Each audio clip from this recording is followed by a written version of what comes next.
Joe, like an awful lot of Family Guy characters over the years, has been nerfed, and today we're going to be going through every single one of them to find out which one has been nerfed the most.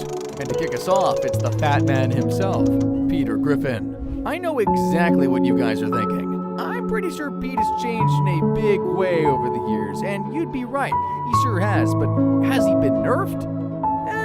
Not exactly. I know it's a very long time ago, but let's take a look at what Peter was like in the first couple seasons of the show.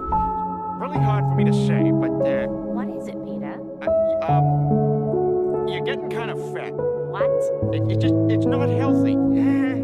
Okay, so he's always been a bit stupid, but does it make it any better that he was lying to her there so she wouldn't find out he lost his job? I mean, he eventually gets himself tangled up in welfare fraud, but we do hear him open up in court and confess his true feelings. Screwed it up. I cheated the government, and worst of all, I lied to my wife, and she deserves better. Mr. Griffin, I think your words have touched us all. I'm sentencing you to 24 months in prison.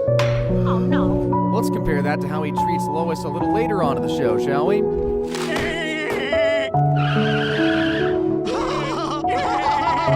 Okay, so he's literally kidnapping her. Maybe I'm being a little optimistic, but what if Peter's planning something nice?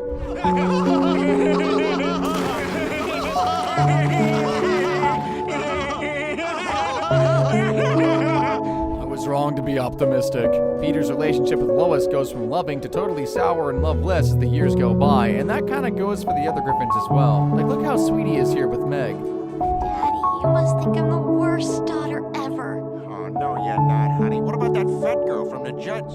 And I don't even gotta say that his whole shtick with Meg has changed. I mean, that poor girl is a big-time punching bag for him nowadays, and in some cases it's even worse than that. Dad, what are you doing? Meg, I'm a redneck, which means I am about to do something to you that you will not remember until you're 40. Forget Meg, though. He's like this with the whole dang family to boot. Can you really imagine the family man we see in season 1? I probably don't say this often enough, but, I'm really proud of you, Chris. Thanks, Dad. Do this to the same family? Hey, Crashy, what are you doing down there? After season 4, and more importantly, the episode Petarded, where Peter was diagnosed with having a child's brain in an adult's body, the writers have essentially given him a free pass to do anything. Like, he can suddenly dress as the Joker and blow up hospitals.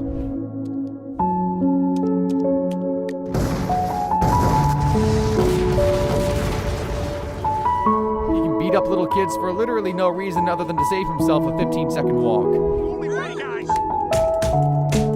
Peter, we're now literally standing on the boat. That's how close the boat is. Made it. And he can shoot his friends in the eye. Just straight up. Thanks, Joe. I'm nowhere near your eye. Hey, Joe, open your eye. Gotcha. So if anything, Peter has had a strength buff. He's even more OP than he was back in the day, because back then he was your Hank Hill, your Homer Simpson dim-witted dad. Now he's just a ball of chaos that can and will kill anything in his path. The only thing that's been nerfed with Peter, in my opinion, is his humanity. So Peter has gone on a journey of good to evil. Well, the next character on our list has done the opposite. Stewie Griffin is up next. When you think of Family Guy characters who've been nerfed, Stewie Griffin's gotta be up there, right? Like one of the first names you think of. When this show first aired, this guy was a complete frackin' menace. Excellent. The mind control device is nearing completion. Stewie, I said no toys at the table. Damn you, vile woman! You've impeded my work since the day I escaped from your wretched womb. We're gonna get onto the fact that he's got guns and stuff in a second, but did you notice how he talks in the first couple seasons? Dude sounds like a walking dictionary. It seems the domestic overseers are plotting against me. Their plans somehow relate to the anniversary of my escape from the womb. I'm still haunted by the memories of how I came to be incarcerated in that amniotic Attica. Can you guys be real with me here? Have you ever heard the word Attica? I know it's a famous prison thanks to the internet, but Stewie didn't need to Google. Then again, I don't know why I'm comparing myself with a literal genius, but anyway, guns, right? Stewie had a pretty sizable collection in the early days. There's his blaster. Can you count to 3? Oh, indeed I can. 1, 2, 3! Can I count to 3? For God's sake, I'm already shooting at a 5th grade level. Then you got his cryo gun. Kind sage, I only hope my heartfelt thanks will keep you warm as you spend the next 10 years in frozen carbonite. He's even got a grappling gun that he uses to get his confiscated guns.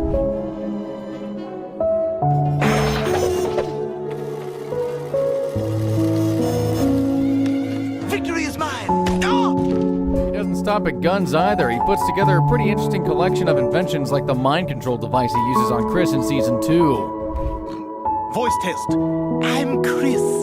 I'm Chris. Eviscerate the proletariat. Eviscerate the proletariat. If you're blue and you don't know where to go to, why don't you go where fashion sits? Put it on the Reds. There's other cool inventions like different mind control devices, other guns, a weather controlling machine. If the kid wants it, he makes it. So as you can see, he's pretty devilish and speaks with a very sharp tongue. Well, let's contrast that with what he's like today. Ha! You can't come in because you're a freaking dog. Come on, you can't leave me here. It's inhumane. Sorry, those are the rules. They only let in humans and squirrels. What? I'm just kidding. Bye, babe. He's a lot softer, you could say. I can't imagine the Stewie from season 1 that said, Ovarian Bastille say freakin' and babe. But then again, I can't imagine Stewie from season 1 doing this either. I've been missing a woman's touch. Brian, it's me, Stewie. Oh my god, that was hilarious. You really fell for it. At some point, the writers tried transitioning Stewie out of the super evil world domination toddler and made him much more open to exploring different sides of himself. I want you to know I love you. I'm trying to get excited about it. Move out of the way. No, you can't. I'm not gonna let you do this. Just touch my boob. I'm gonna tell Mom.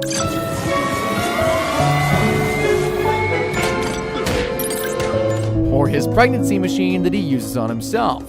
Wait, what? Get into the machine, and then the machine does whatever it has to do to me in order to successfully impregnate me. We do not judge the machine. We do not judge Stewie. Oh no, we're totally judging you on this one, Stewie. And to make matters worse, he's making himself pregnant with Brian's babies without his consent. 13? 14? 15? But he didn't force himself on me. I wanted it too. Well, that's the important thing. I don't even want to unpack that clip. You guys can see what I'm saying about the nerfing of his character now, though, like, surely. We're not quite done, though, because there's also a few of his relationships I wanted to talk about. We saw in the last 2 clips that Stewie clearly has a thing for Brian. Well, back in the beginning, it was the opposite. Hold on a second.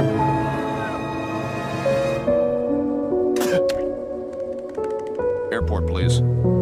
Yeah, that might look bad, but a bit of spit is nothing compared to what Stewie does a whole season later.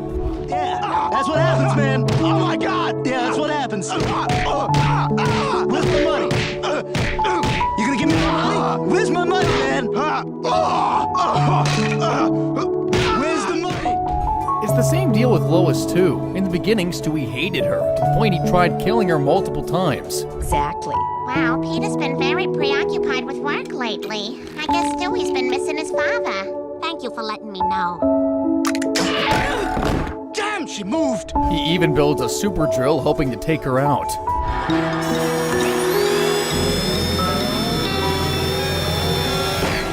Help! Somebody! I'm blacking out! Brian, help me! But it's another invention of his, a simulation machine, that makes him finally realize that hating Lois just isn't something that'd work out in his favor.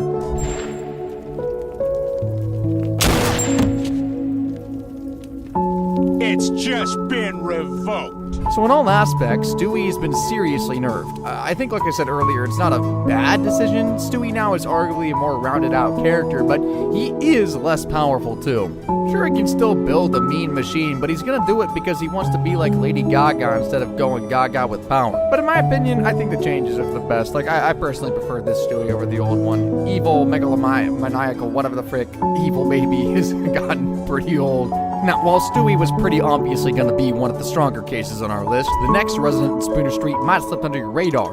I'm talking about the handicapped hero himself, Joe Swanson. It just goes to show how far Joe has fallen that some of you hear the word hero and think, what, that can't be Joe. Well, it's true. Back in season 1, Joe didn't let anything get him down. He even joined Peter's softball team and aces his first game.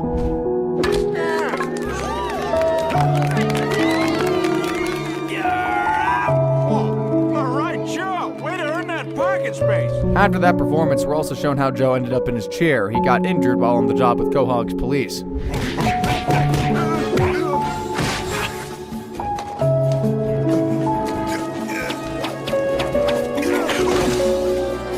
You think you have won, you think all is well, but kiss my green hats, I shall see you in hell.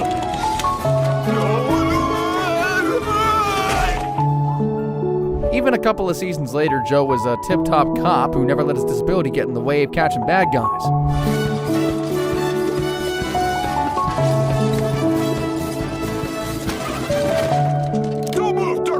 Plus, Bonnie was so in love with him around this time, too. Well, we are gonna miss the go, go, go pace of Providence, but with number 2 on the way, Joe thought it was time to move, and I can't say no to Joe. I don't know about you guys, but you do just forget how cool Joe was in the beginning, but it's time to get to nerfing, because we ain't nothing. Pack it up. Comeback game too strong. We saw in the first clip of him playing softball that he didn't let his disabilities define him. Well, let's just say that's not something the writers have been consistent with.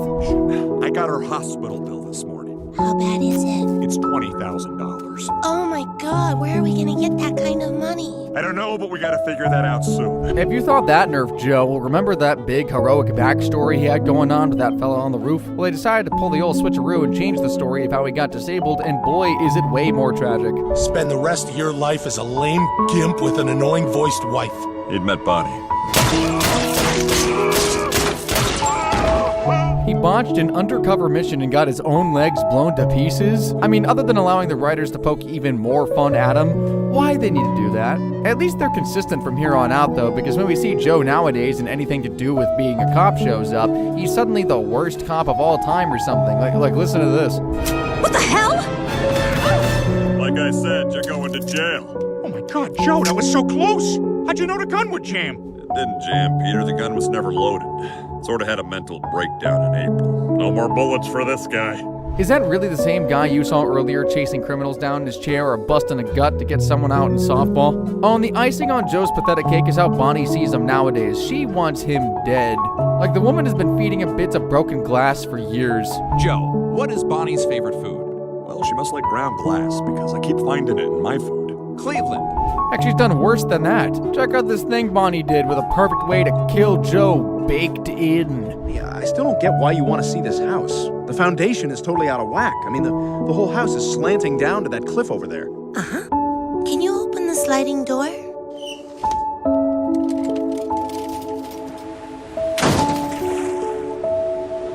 I'll take it. It's next level sad that a guy like Joe has been reduced to nothing but a husk of who he used to be. The show's punching bag, a guy who's almost begging to be put out of his own misery. In fairness, though, when he got his legs back in season 6, he proved he could still go.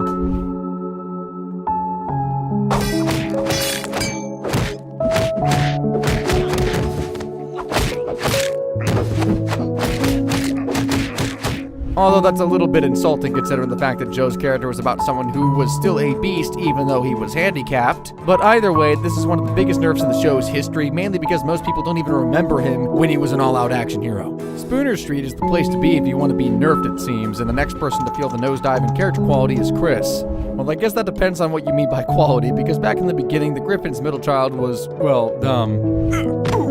What the hell? Yeah, the scouts are no fun, and Oh, wait a minute. Chris, I am going to stand up, walk out of this room, and we will never speak of this again. Also super innocent back then. Don't be depressed, Dad. Here, I made you a present. My God. It's good. Really good. It's partly an expression of my teenage angst, but mostly it's a moo cow. We also saw Chris act like a normal teenager back then, too. Like the time he had to deal with every teen's worst nightmare, getting a pimple, although Chris isn't exactly in a rush to get rid of the little guy. You know, Chris, we'll have to do something about that. But I don't want to get rid of my Zit. I like him. He's my friend. His name is Doug. I just wish I didn't have to look at it. Well, we have to look at your anus all day. Thank you. See what I mean about the innocence thing? Well, over time, boy, did that stop. He went from a regular dumb teen to basically a maniac overnight. I mean, we saw earlier when we covered Peter that he and Chris had a loving relationship. Well, now look at how they act. Chris, can you pass the syrup? With the syrup, old man?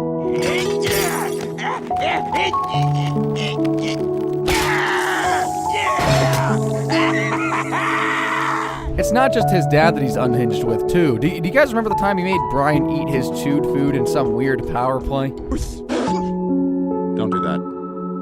Don't do that. Yeah, this is what you are, and this is what I am.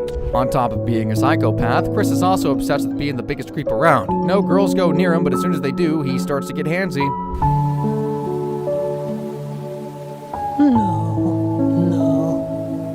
Okay, I was using girl loosely with Consuelo there, but you get what I'm going at here, right? He's an ultra creep these days. Oh, and how could I forget he's also a drug addict? The cockpit, open the glue, take a sniff. And this will be my life now. Considering Chris is more or less the same age as he was in the first couple of seasons, the fact that he's been nerfed from a sweet dumb kid into basically a monster is pretty frackin' sad. Like his dad, he's not been nerfed in terms of power, but more so in terms of character quality. Sure, he might be funnier now, kind of, but is he as nice to watch? Only you guys can answer that. For now, let's take a look at the oldest kid in the Griffin family, Meg. Like her younger brother, in the early years, Meg was your typical teenage girl who focused on teenage things like boys, being popular, getting her driver's license. Dad, we can't leave now. My entire life depends on getting my license. If I can't drive, I'll never have any boyfriends, I'll never get married, and then I'll have to adopt a kid like Rosie O'Donnell. Meg, are you implying that Rosie O'Donnell can't drive? And like all teenage girls, their dad is like the most embarrassing guy on earth, especially when he's naked in front of their crush. Mr. Griffin? Oh my god. Hey, look, Meg, it's Kevin from next door. I didn't know you worked here. Hey, Kevin, come here. Come here. Say hi to Meg. She's right in there. Right there. She even had a decent friend group that would stop on over at the family house for sleepovers and stuff. Like I said, she was just a totally normal girl. I put Brad Pitt's face on Brendan Fraser's body with Ben Affleck's butt. Even though Peter was an embarrassing dad, there's no doubt he loved Meg. It's hardly the worst thing Peter has done. Hi, Dad.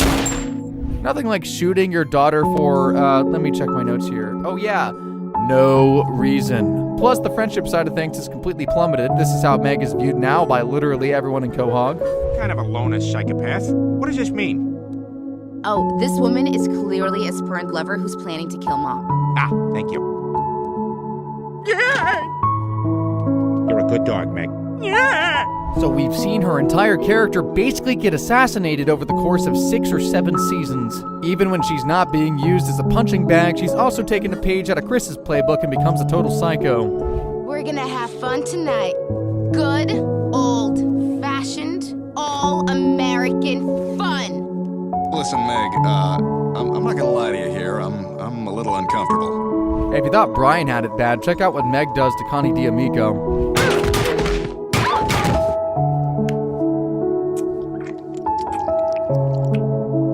So, we see her go from a sweet teen to punching bag to psychopath. I think I'm starting to see a clear pattern here that the writers of Family Guy are doing, where they decide to just double down on a character trait that's funny and make them all about that one trait. Either way, you can totally see how Meg's character has been nerfed since the start of the show, but how would the character, the final human member of the Griffin family, hold up? Because Lois is up next. When the show first aired, Lois was the family rock, kind of the glue that held the Griffins together. Like, she'd always be the first to tell Peter whenever he messed up, which was a lot, like when he swindled the American taxpayer. Yeah, from the American taxpayers. Oh, no problem. We got the money to get that fixed, with enough left over for us to buy our way out of any trouble our kids might get into. Just like the Kennedys. You know, I feel like I don't even know you anymore, Peter. The man I married would never think he could fix a problem just by spending money. Despite the fact he's clearly in the wrong and she's upset, when Peter goes to court like we saw earlier, Lois is quick to defend him. After all, they're a family and she loves him for some reason. I know he only accepted that money because he wanted to be a good husband and father. But what he needs to remember is that we love him, and no matter what, I'll always stand by him. I love you too, honey. That level of love did not last long, though, because after 5 seasons, we see Lois cheat on Peter. So much for the whole I'll always stand by him thing. And who does she cheat on him with? Well, the 42nd President of the United States. Wow, you certainly are very persuasive. So I've been told. Hey, you want to give me that cigar? I'm ready to smoke it now. She constantly cheats on Peter throughout the show, she ruins her wedding vows like 12 times throughout the show, and it looks like any man with a pulse is fair game for her now. I've been waiting for this for years. I want to be your pinky ring. I guess Peter realizes he's punching or something, and that's why they're still together. Don't ask me. So, okay, her connection with her husband has been nerfed, but what about with her kids? From the get-go, she was a good mom. Sweetie, it's broccoli. It's good for you. Now open up for the airplane. Never! Damn the broccoli, damn you, and damn the Wright brothers. My, aren't we fussy tonight? Okay, no broccoli. Very well then, Okay, if you don't get it. Ah, damn you! Come on, you just touched it! Yep, she was basically drowning Stewie by making him fish out painkillers from the toilet because she's addicted to them. I tell you something else she's addicted to these days, alcohol. She's 100% a stay-at-home wine mom. She's not sleeping. She's scrolling through old photos of herself. This is exactly what the video was talking about. Look how young I look. Sometimes she pushes the boat out and goes for something a little stronger, too. I mean, who can blame her when she's got to put up with Peter?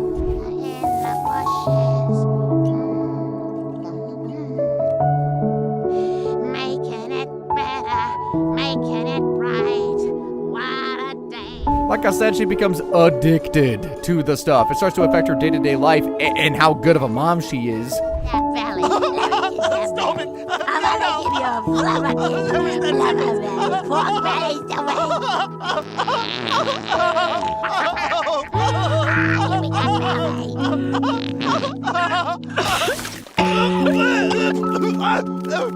Makes you think how sad she's fallen, considering she used to be capable of doing this. Oh, you wanna dance? Jet suck, Yankee suck, Nick suck.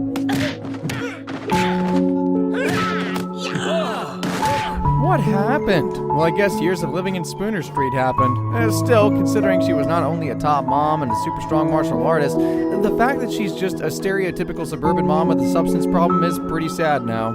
Lois is 100% in the same tier as Joe for a character who is really good, being nerfed for the sake of the joke, and that's also kind of the same with our next character, the final member of the Griffin family, Brian. There's no doubt in my mind that in the first season of Family Guy, Brian was one of the best things about the show. He was grounded, thoughtful, intelligent. He loved his family, didn't mind making a joke or offering Peter some sage-like advice. Well, you just need to find something to fill the void that's left in your life. Lois has her knitting, Chris has his video games, Meg's learning how to drive, and me, I like the sauce. Hey, barkeep, whose leg do you have to hump to get a dry martini around here? That's another thing about early Brian, too. He wasn't just like a smart guy, he was like refined. I mean, have you ever seen anyone drink a martini and not look cool? That's why James Bond drank them after all. Hey, aren't you coming? Thanks, but no thanks. I've been to New York. It's like Prague sans the whimsy. Will you be okay by yourself? Oh, I think I'll manage. Aside from looking cool, though, Brian was always there in the beginning when his best buddy needed him. Usually, like Lois, to tell him when he's being a knucklehead. You can't keep lying to her about losing your job. Sooner or later, she's gonna find out where you're really going every day. Oh, yeah. Yeah, you're right. Okay, I'll tell her tonight. And aside from being man's best friend, he always tries to do what's right. Even ends up working with the police like we saw earlier when he helped Joe. But that's kind of when things started slipping for Brian. It's Coke! Yes! All right, we got him! This is great! Oh, this is the rush I've been looking for. Good work, Brian. You still got a little, Oh, thanks. He gets addicted to the snow here, and while he manages to kick that habit, it's the drink that starts to really hit him hard in the later seasons. Like the time he got wrecked and started singing with Frank Sinatra Jr.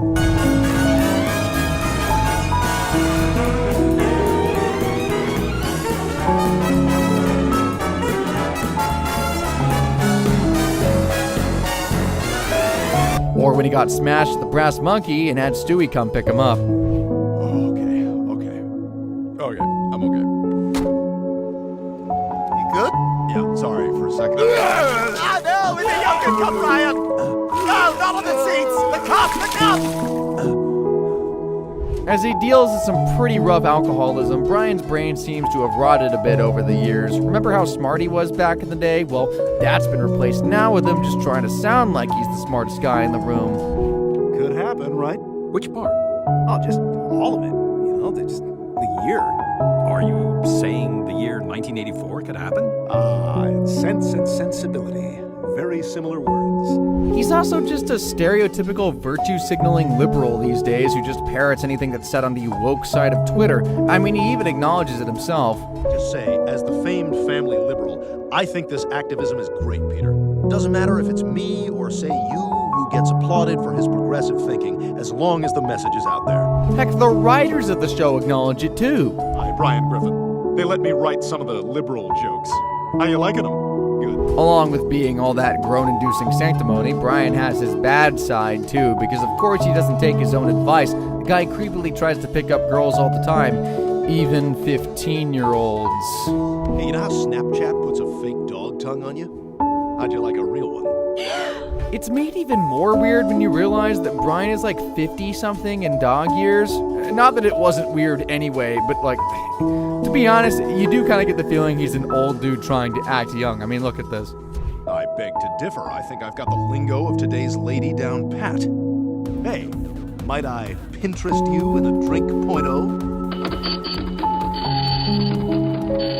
Where did they go wrong? Where's the old Brian, man? I need someone to give me a witty remark or some life-changing advice, not someone who refreshes Reddit and picks the top comment as his opinion. They've completely destroyed my boy's character now. He's maybe the worst character on the show when he's not with Stewie. It got so bad that some fans wanted him to stay dead when he was killed off that one time. I don't know. I know things have got to change, but they don't have to change that much. To be fair, though, he's not quite the character who's been nerfed the most, I'd say. Because that honor belongs to none other than Glenn Quagmire. Now, just as a full disclaimer here, we have made a video about this dude specifically falling from grace, and we're gonna go into it again, but tackling some different aspects. In the first 7 or 8 seasons on the show, Quagmire was a bad egg, we'll just put it that way. And just in case any of you have forgotten just how bad he was, well, let's take a trip down psychotic pest lane, starting with the time Quagmire made a doll that was modeled off of Lois. A couple of teeth and some toenail clippings and we'll be ready for our date. Hey, I warned you, he's done worse than collecting a few hairs though, like the time he turned up in a 16-year-old's house and did this. Sweetie, how old are you? 16. 18. You're first. Mom! I like where this is going. Giggity, giggity, giggity. Or how about the time he was caught perving on women from above the bathroom stall? I mean, like, not even Peter Parker himself could fit in there. Would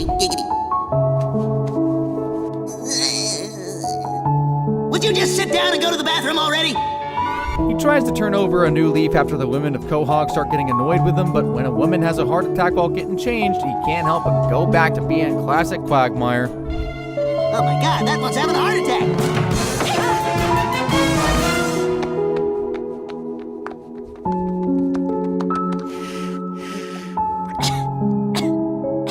That was amazing. You saved her life. Thank God you know CPR. What the hell's CPR? His next victim worth talking about is Meg, who he secretly films taking a whiz. I'll be out in a minute. I really need to go. She said she'll be out in a minute. Didn't say he did a good job of doing it, because his cover's blown now. A little later in the same series, though, we also hear him talk like this over a literal newborn baby. She's beautiful. Isn't she, sweetheart? She sure is, Joe. It's hard to believe she's already 18. You get the idea, the guy was a monster. But for some reason, the writers decided to do a complete 180 with his character, and they dropped the whole best act and instead turned him into a cat dad. Hey, guys. What's all this? Oh, this little oogie woogie is my new friend Albertine, who thinks she's French. She loves to smoke and feels it's not truly a meal unless you serve bread. Isn't that right, Albertine? You gotta serve bread. An insufferable cat dad. Little Albertine there is just the beginning. Just look at how many cats this guy has lounging around his house. Come on in. Thanks for coming by. No problem, buddy. Here, I brought you something. I figured anyone living alone with 73 cats needs to have a double XL Minnie Mouse sweatshirt. Thank you so much. This won't fit at all. It's perfect. If you thought that was bad, he even became a cat cafe owner at one point, which is like maybe the most bizarre thing I've seen today, and that's saying something.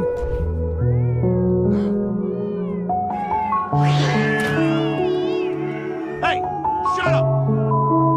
Don't look at me. I'm dominant.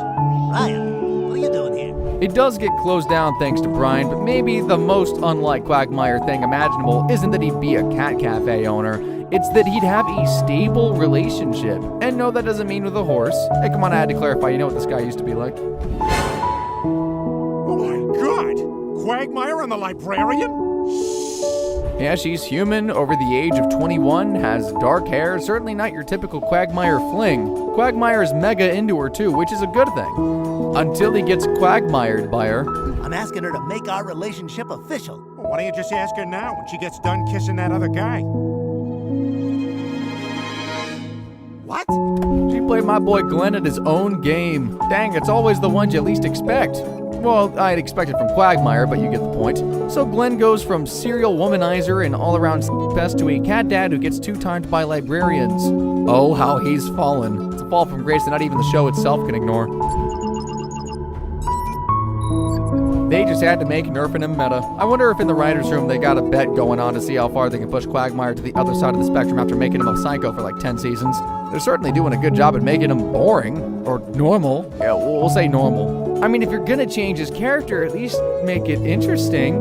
In my humble opinion, from where he was in the early seasons, Quagmire he's definitely been nerfed the most. If you guys want to check out some more of my content, then head on over to my channel. Or if you're wanting something straight away, then why not click the video on screen right about now? I'll see you guys on over there, and as always, thank you all very much for watching.